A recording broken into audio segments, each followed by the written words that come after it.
আমি আমার আত্মীয়র বাড়ি যাচ্ছি। হুজুর,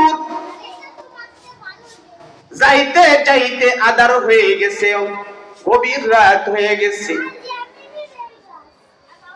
আমি যদি এই রাত্রে যদি আমি আমার আত্মীয়র বাড়ি যাই, হয়তো আমার ইজ্জতের হানি হইতে পারে,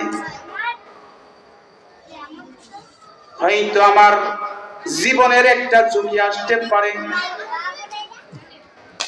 হুজুর, আমাকে যদি আজকের রাতটা যদি আপনার পাশে যদি আমাকে আশ্রয় দেওয়া যেত, তাহলে হয়তো আপনার কাছে থেকে আগামী কাল সকাল বেলায় হয়তো আমার আত্মীয়র বাড়ি চলে যাইতে পারতাম।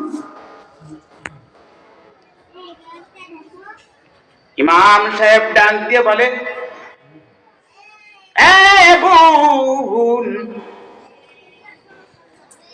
আমি যদি তোমাকে আশ্রয় দিই, হয়তো সকাল বেলায় ফজরের নামাজ পড়তে যখন লোকজনে আসবে, তখন জিজ্ঞেস করবে যে এই মেয়েটাকে, হয়তো আমাকে একটা অপবাদ দিয়ে আমাকে মসজিদ থেকে তাড়িয়ে দিবে, হয়তো আমাকে মসজিদ থেকে একটা অপবাদ দিয়ে আমাকে তাড়ায়া দিবে। না বোন, আমি তোমাকে এইখানে থাকতে দিতে পারবো না, আমি যাও, তুমি চলে যাও, তোমার স্থানে তুমি চলে যাও। চোখের পানি বেলে কাঁদে, চোখের পানি ছেড়ে দিয়ে দিয়ে মহিলাটি হাজারের চোখের পানি ছেড়ে কাঁদতেছে আর বলতেছে, ইমাম সাহেব হুজুর,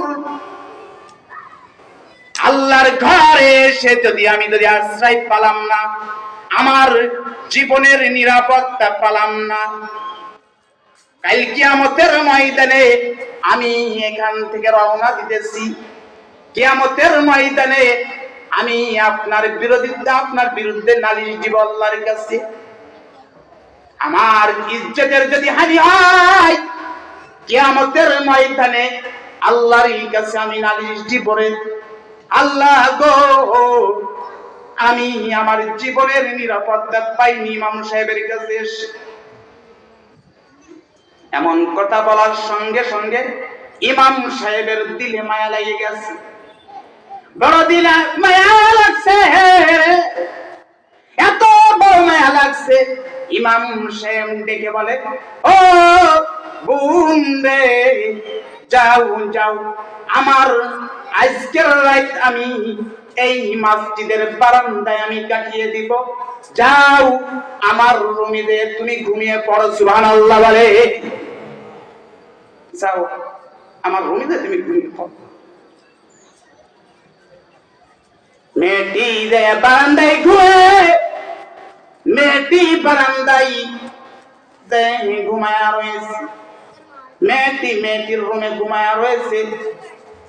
ইমাম সাহেব হুজুর বারান্দায় বসে বসে কোরআন তেলাওয়াত করতেছে। গভীর রাত্রে ইমাম সাহেব হুজুর একবার তার পিছন থেকে কে ফিরে এসে বারবার বলতেছে, ইমাম সাহেব হুজুর রে, ও ইমাম সাহেব হুজুর, কেউ নাই, কেউ দেখতেছে না, দুনিয়ার কেউ দেখতেছে না, গভীর রাত।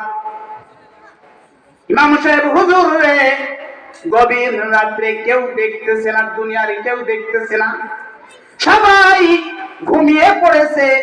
ও ইমাম সাহেব হুজুর, কেউ দেখতেছে না, যাও যাও, মেয়েটাকে এমন একটা সুযোগ পেয়েছো, যাও মেয়েটার সঙ্গে তুমি সিনাই লিপ্ত হয়ে যাও।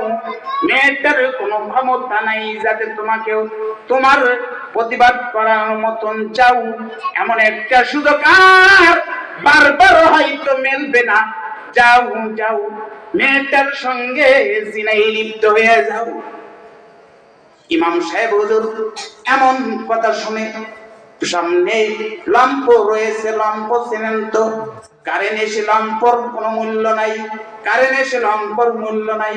1 থেকে 3 দিন পর্যন্ত যদি কারেন্ট চলে যায় তাহলে লম্পর কদর বেড়ে যাবে। কথা বলেন ঠিক কিনা?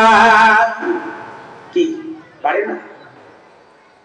কারেন্ট এসে লম্পর মূল্য নাই, কারণ মুরব্বীরা ছেলে লম্প কাকে বলে, এখন আমরা চিনতে পারি না।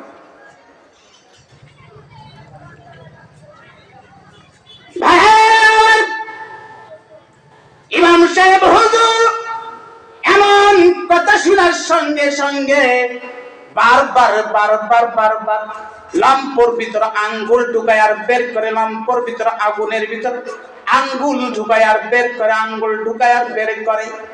এই দৃশ্য সারা রাত এমন ভাবে আঙ্গুল ঢুকায় আর বের করে, এমন ভাবে আঙ্গুল ঢুকায় আর বের করে। মেয়েটা রুমে থাইকা জানালার ফাঁক থেকে এই দৃশ্য দেখতেছে। মেয়েটা রুমে থাইকা জানালার ফাঁক থেকে এই দৃশ্য দেখতেছে। জানালার ফাঁক থেকে দৃশ্য দেখতেছে। বদরের আজান দিয়েছে। বদরের আজানের আগে মেয়েটাকে ডাক দিয়ে বলে, বোন রে, ও বোন ওঠো, ও বোন ওঠো, তোমার স্থানে আমি আগে দিয়ে আসি।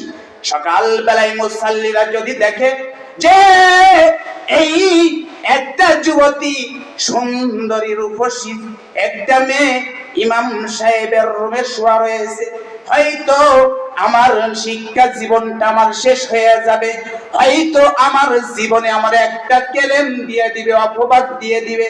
যার কারণে এই ঘুম থেকে ওঠো, আমি তোমার স্থানে পৌঁছে দিয়ে আমি এসে আজান দিয়ে দিব। কি আপনাদের এলাকার মসজিদের ইমাম সাহেবের রুমে যদি একটা মেয়ে যদি ঘুমায় থাকে, বলেন তো আপনারা তাকে কি বলবেন? ইমাম সাহেবকে ধন্যবাদ জানাবেন? নিশ্চয়ই তাকে একটা